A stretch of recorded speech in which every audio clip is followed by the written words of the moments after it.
Today's video is all about breathing. What's up, guys? Dominic here. Welcome back. I want to cover early in this school how we should be breathing, because I think it's something that's often overlooked. Yes, everybody speaks of and knows about breath control being a part of the yoga practice, but to what extent and how thoroughly and how disciplined, I really feel like it just drops off once the practice starts evolving and becoming more fluid and intuitive. I just like to be that guide that helps the student to really remember and really drill home the importance of their own control of the breath. So let's get right into it. The main style of breath control that we do is called Ujjayi breathing. And this is the breath control that is a fulfilling and deep breath.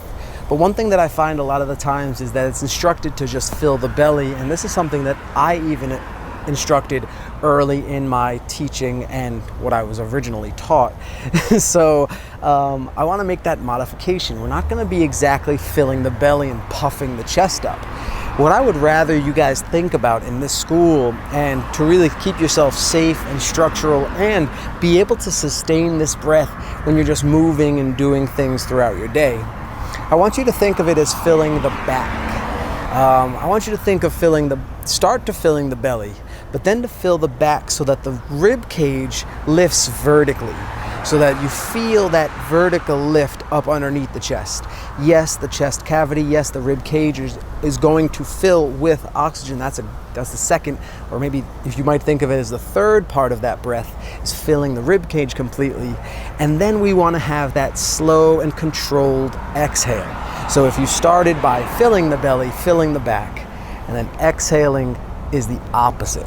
We want to empty out of the chest first, empty out of the back, and then empty out of the belly. Now, of course, this is something that happens very rapidly sometimes during the practice, especially when we're alternating our style of breath control. But I just want you guys to have that always in the back of your mind, that Ujjayi breathing isn't this deep and slow Darth Vader-y style of breathing, this raspy breath. You might hear me sometimes breathing like that while I'm instructing the practice. That's just so that I don't have to say breathe. It's just so that you have that audible reminder, Dom's breathing, I should probably be breathing deeply too.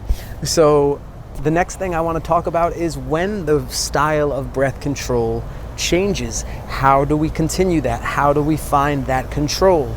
Well, this is going to happen when we start the practice. Typically, we do a few forms of those Bhastrika, or the bellows breath, and it really helps to move the energy through the body very quickly, warm the whole breathing modality, the diaphragm, the lungs, warm everything up very, very quickly. So we're going to start with those kinds of breath controls, and I want you guys to remember, it's never a stressful breath, okay? This isn't going to be reiterated in every practice, and obviously you don't get this sit-down talk right before every other class at any studios, and I want this to be here, something where you can come back and check in on. I don't want you to stress one breath. If you find like the breath is a little bit too slow for you, then you change the pace, you go at your own pace. You might just remember that it's all about that control. It's all about finding the control. So even if it becomes more difficult for you to slow the breath, you're trying your best. If it becomes a little too exasperating, maybe the breath is a little too fast in that early Bhastrika, you're trying your best. But there's no stress, there's no struggle, there's no strain in the breath. That could actually become injurious in and of itself. So remember to breathe easy, breathe freely, breathe with that discipline, seeking control, and that's going to help you slipstream right into that meditative and really focused state. Enjoy your practice today. Have a great one. I'll see you in the next one.